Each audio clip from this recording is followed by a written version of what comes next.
మనం పాఠ్య పుస్తకాల్లో అశోకుడు చెట్లు నాటించెను అని మొన్నటిదాకా విన్నాం. రేపు రాబోయే పాఠ్య పుస్తకాల్లో జగన్మోహన్ రెడ్డి చెట్లు కొట్టించెను అని వినాల్సి వస్తుందేమో అని వాళ్ళందరూ అభిప్రాయపడుతున్నారండి. ఎందుకంటే సహజంగా ఈ యొక్క సీఎం కాన్వే వెళ్తున్నప్పుడే ట్రాఫిక్ ఆగితేనే మనందరికీ విపరీతమైన కోపం వస్తుంది. అలాంటిది ఒక సీఎం సరదా పర్యటన కోసం కొన్ని ఏళ్ల పాటుగా ఉన్నటువంటి చెట్లు నరికేస్తున్నారు. అది ఎంత దారుణమని చెప్పినా మనందరం గొగ్గోలు పెట్టినా అవి వార్తల్లో వచ్చినా డోంట్ కేర్, నన్ను ఎవడు ఏం చేయలేడు అని మెంటాలిటీతో జగన్మోహన్ రెడ్డి ముందుకెళ్తున్నాడు. మీ అభిప్రాయం ఏంటి? అసలు ఇలా చెట్లు కొట్టేయడం సరి అయిన పద్ధతి అంటారా? ఒక చెట్టు పెరగాలంటే ఏళ్ళు గడుస్తుంది, అయినా సరే ఆ ఇంగిత జ్ఞానం ఉండి కూడా ఇలా ప్రవర్తించడం అనేది ఏంటంటారా? బరితెగ్గింపు అంటారా, లేకపోతే శాడిజం అంటారా, ఏంటి అలా? ఇప్పుడు మర్రి చెన్నారెడ్డి గారు అబ్బాయి మర్రి శశిధర్ రెడ్డి గారు ఏమన్నాడంటే, సీమాంధ్రకు పొంచి ఉన్న పెనుముప్పు జగన్మోహన్ రెడ్డి అన్నాడు. ఈ మాట ఎన్నిసార్లు చెప్పాలి ప్రజలకు అందరికీ అర్థమయ్యేలాగా. ఎందుకంటే ఇప్పుడు ఒక ముఖ్యమంత్రి పర్యటనలో భద్రతా కారణాల దృష్ట్యా కొన్ని చర్యలు తీసుకుంటారు భద్రత గురించి. అంటే వాళ్ళ సేఫ్టీ వాళ్ళు ముఖ్యం కాబట్టి. కానీ అతను స్కూల్స్ సెలవులు ఇచ్చేస్తారు, ఆఫీసులు మూయించేస్తారు, పరదాలు కట్టిస్తాడో, రకరకాల ట్రాఫిక్ బంద్ చేస్తారు, ఇవన్నీ రకరకాలు చేస్తున్నారు. అని హెలికాప్టర్లు వెళ్తే కూడా కింద రోడ్డు మీద ట్రాఫిక్ సినిమాలో చూపించాడు ఎట్టకారంగా ఈవి సత్యనారాయణ గారు. ఇక చెట్లు నరికించడం అనేటువంటిది కొత్తగా మొదలుపెట్టారు. ఇంతకుముందు ఏ ముఖ్యమంత్రి అయినా ఇలా ట్రాఫిక్ జామ్లు, ట్రాఫిక్ ఆపటం, జనం తిరగబడటం, మళ్ళీ ముఖ్యమంత్రి గారు నా కోసం ఆపొద్దు అనటం, ఇలాంటి మొన్న రేవంత్ రెడ్డి గారితో సహా వీళ్ళందరూ, చంద్రబాబు గారు అందరూ కూడా గతంలో వాళ్ళు కొంత వెసులుబాటు ఇచ్చిన మాట, ట్రాఫిక్ని అంతరాయం కలిగించొద్దని చెప్పేసి చాలాసార్లు చాలామంది ముఖ్యమంత్రులు చేశారు. కానీ చెట్లు నరికించడం అనేటువంటిది చాలా నాకు పర్సనల్గా చాలా బాధ అండి. ఎందుకంటే రాజకీయాలకు సంబంధం లేదు, కానీ ఇది నా పర్సనల్ ఒపీనియన్, నా పర్సనల్ ఎక్స్పీరియన్స్ చెట్ల విషయంలో. ఇది ప్రేక్షకులకు అవసరమో కాదో తెలియదు, కానీ ఒక ఎక్స్పీరియన్స్. చెట్లు అనేటువంటి మూగజీవాలు కాదండి, చెట్లకి ఖచ్చితంగా ప్రాణం ఉంటుంది. అంటే ప్రాణం అంటే ఫీలింగ్స్ కూడా ఉంటాయి చెట్లకి. అది నా ఎక్స్పీరియన్స్. ఎందుకంటే మాకు ఒక మామిడి చెట్టు ఉండేది మా ఊళ్ళో.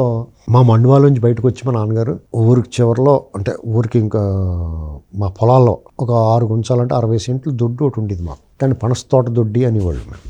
అందులో పనస తోట ఉండేది అనమాట ఇది వరకు. ఆ పనస మొక్కలు ఏమి ఉంటాయి అందులో. అక్కడ ఇల్లు కట్టాం మేము.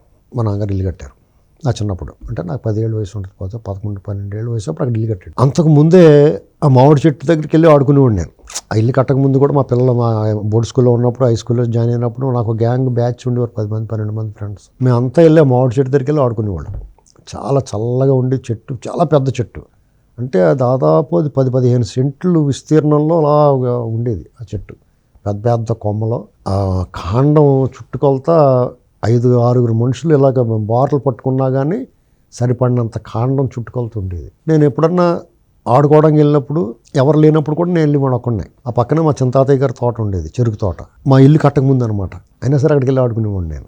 ఆ చెట్టు జారపడ్డాను అనుకోండి, నాకేమనిపించింది అంటే నాకు ఒక సెక్యూరిటీ ఫీలింగ్ ఉండేది. నేను ఒక్కడే ఉన్నాను, ఆ చుట్టుపక్కల ఇళ్ళే ఉండేవి కదా అప్పుడు. ఇప్పుడంటే బీసీ కాలనీ అంతా వచ్చింది, కానీ నేను ఒక్కడే ఆ చెట్టు జారపడితే నాకు ఒక రకమైన సెక్యూరిటీ, నేను మా అమ్మ దగ్గర ఉన్నానేమో అనిపించింది నాకు. అలాగా ఆ చెట్టు మీద పెద్ద పెద్ద లావుపాటి కొమ్మలు ఉండేవి. అదే పరిగెట్టేసేవాళ్ళు మేము, మా పిల్లలు, నా ఫ్రెండ్స్ చాలామంది తెలుసు. అది ఆ చెట్టు మీద పరుగులు పెట్టేసి పరిగెట్టేసేవాళ్ళు. ఎప్పుడు కూడా పడిపోలేదు. సాధారణంగా చెట్లు మించి పడి చేతులు ఎరగొట్టుకుంటారు కదా, అలా ఎప్పుడు జరగలేదు. అలాగే మా చింతాతయ్య గారి చెరుకు తోట ఉండేది, ఒక కొమ్మ అటువైపు ఉండేది. ఆ కొమ్మ వేయించి జాయిగా ఆ చెరుకు తోటలోకి వెళ్ళిపోయి చెరుకు మొక్కలు ఇరుచుకుని తెచ్చేసుకునేవాళ్ళం. అయినా సరే నాకేమనిపించిందంటే, తర్వాత చిన్నప్పుడు మనకేం తెలియదు, ఆడుకున్నప్పుడు ఆ ఫీలింగ్ మనకు తెలియదు.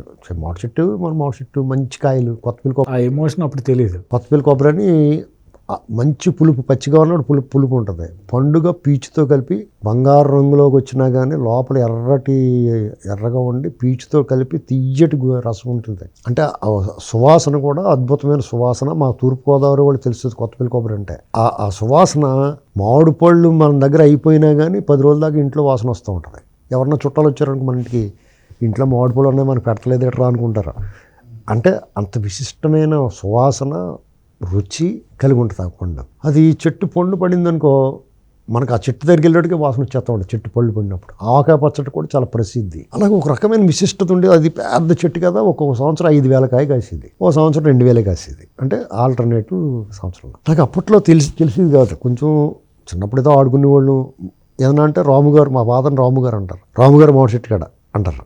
అక్కడ పెద్దవాళ్ళు కొంతసార్లు ప్యాకెట్లు కూడా ఆడుకునేవారు. మేము ఏదైనా సరే మాషెట్ కాడికి వచ్చాండ్రా అనుకుని మాషెట్ కాడికి వెళ్ళిపోయి పులోమని జనం కోతి కొమ్మచ్చి రకరకాల ఆటలు గోళికెళ్ళాటలు అంత విశాలమైన చెట్టు, చల్లటి వ్యాసంకాలం సెలవులకి అక్కడే గడిపేవాళ్ళం. తర్వాత నేను ఇంటర్మీడియట్ 72లోనే ఎప్పుడో ఇల్లు కట్టుకున్నాం. అక్కడ 87లో మేము ఆ ఇల్లు దొడ్డి అన్నీ అమ్మేసి వెళ్ళిపోయాం. ఆ చెట్టుతో చాలా అనుబంధం ఉంటుంది, కానీ అప్పుడు అనిపించలేదు.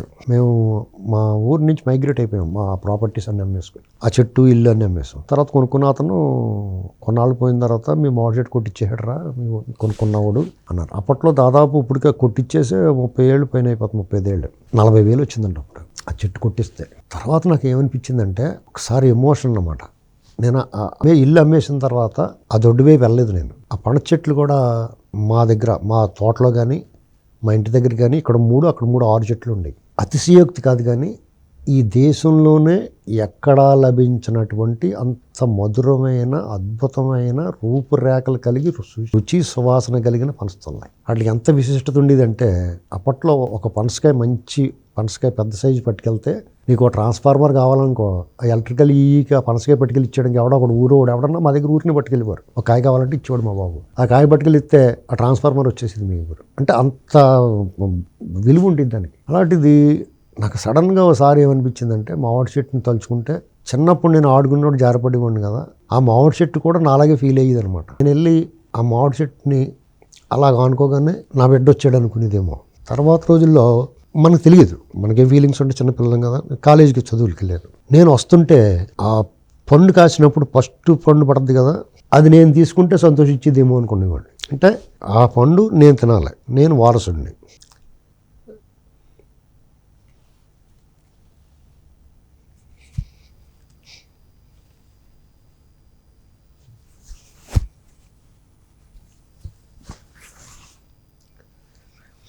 నేను అప్పుడు నాకు కాలేజీకి వెళ్ళిపోయారు. నేను కొన్నాళ్ళు రూమ్లో ఉన్నప్పుడు కాలేజీ నుంచి మళ్ళీ సెలవులకు వస్తాం కదా, వచ్చినప్పుడు చెట్టు కొమ్మలు ఊగుతూ ఉండి సరదాగా చిన్నగాలికి. అంటే చూడు మనం చంటి పిల్లలు మనం కొన్నాళ్ళు గ్యాప్ ఇచ్చిన తర్వాత వస్తే వాళ్ళు సంబరంగా గొంతులేస్తూ ఉంటారు. ఇప్పుడు మా మనవలను చూస్తే నాకు అర్థమవుతుంది, అలాగా మన సమక్షాన్ని తను సంతోషంగా ఫీల్ అయ్యేది అనమాట.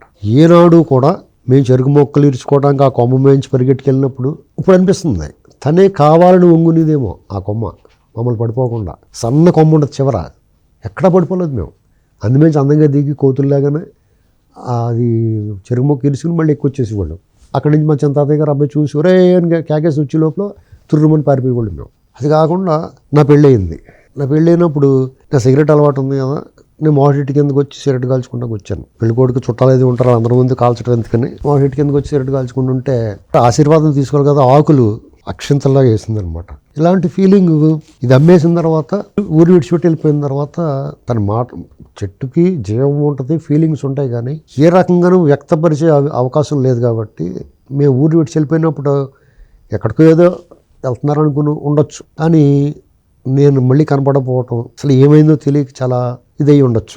తర్వాత కొత్త యజమాని, కానీ ఆ చెట్టు మరయంత్రాలతో కోసేస్తున్నప్పుడు అప్పుడు కూడా నన్ను చూడాలని కోరుకుని ఉంటుంది. ఇది తెలిసిన తర్వాత అసలు మనం ఎంత తప్పు చేసాం, చెట్ల పట్ల బాధ్యత లేకుండా వ్యవహరిస్తున్నారు మనుషులు. ఒక్కసారి చెట్లు కదలికలని వాటి భాషని గమనించండి. అప్పుడు ఎప్పుడు కూడా ఒక చెట్టు కొమ్మ విరవాలంటే కూడా ఎరవలేదు మీరు. కానీ ఈ దుర్మార్గుడు ఈ చెట్లు ఇన్ని వేల చెట్లు అంటే ఈ ఫీలింగ్స్ లేవు, మనిషికి ఉండాల్సిన లక్షణాలు లేవు, అందరికీ ఎమోషన్ ఉండాల్సిన అవసరం లేదు. కానీ కామన్గా ఏళ్ల తరబడి పూర్వీకులు పెంచిన చెట్లని మనం విధ్వంసం చేయటే హక్కు మనకు లేదు. నువ్వు పెంచిన దాన్నే నీకు తుంచే హక్కు లేనప్పుడు ఎవరో పెంచి నీడనిచ్చేదాన్ని పండునిచ్చేదాన్ని నువ్వు ఎందుకు ధ్వంసం చేస్తున్నావు? దీనికి సమాధానం చెప్పి తీరాలి. ఈ వృక్షాల తాలూకు ఆక్రోశం ఖచ్చితంగా అతను తగులుతుంది. ప్రకృతి శాపానికి అతను బలవుతాడు. ఇది నేను చెప్పాలనుకుంది పూర్తిగా చెప్పలేదు, చాలా ఎమోషనల్గా ఉంది. ఇది నేను చెప్పలేకపోతున్నాను, ఎందుకంటే ఈ బాధ నేను పశ్చాత్తాపడుతున్నాను. నేను ఇవాళ కొనుక్కోగలను ఆ స్థలం, కానీ నా మామిడి చెట్టు కన్నా పనస చెట్లు కానీ లేవు. ఈ జీవితంలో నీకు కష్టం వచ్చినప్పుడు లేదా నీ భూమిని అమ్ముకున్నప్పుడు తెలియదు, కానీ ఎప్పటికప్పుడు వాటి లోటు. ఆ మామిడి చెట్టు నాకే కాదండి ఎమోషన్, చాలామందికి ఎమోషనల్ అటాచ్మెంట్ ఉంది ఆ మామిడి చెట్టుతో. ఆ చెట్టు కింద ఆడుకున్న వాళ్ళు, ఒకటి కెనడా గవర్నమెంట్ సలహాదారుగా ఉన్నాడు, ఒక సాఫ్ట్వేర్ కంపెనీకి వైస్ ప్రెసిడెంట్గా ఉన్నాడు, 2 డాక్టర్లు, 10 మంది లాయర్లు, అనేక మంది అనేక రంగాల్లో చాలా ఉన్నత స్థాయిలో ఉన్నారు చాలామంది. ఆ మామిడి చెట్టుని తలుచుకుని అందరూ కూడా ఇవాళకే మేము ఆ పాత మిత్రులు ఎవరు మాట్లాడుకున్నా మామిడి చెట్టు అనేటువంటి సందర్భం రాకుండా ఉండదు. ఇది మా ఒక్కడి జీవితంలో. అలాగే అనేక మంది జీవితాల్లో అనేక చెట్లు ఉంటాయి. వాటిని కొట్టేసే హక్కు అతనికి ఎవరిచ్చారు? ఇది గమనించుకోవాలి. చేత ఏదైనా ఒక చెట్టుని కొట్టాలన్నా, ఒక కొమ్మ విరవాలన్నా 1కి 10 సార్లు ఆలోచించమని, ఒకసారి నీకు అనుబంధం లేకపోయినా, నీకు అటాచ్మెంట్ లేకపోయినా ఎవరో ఒకరితో అటాచ్మెంట్ ఉంటుంది. కాబట్టి అది గుర్తుపెట్టుకోమని మన విజ్ఞప్తి. అంతగానే ఏం చేయలేం.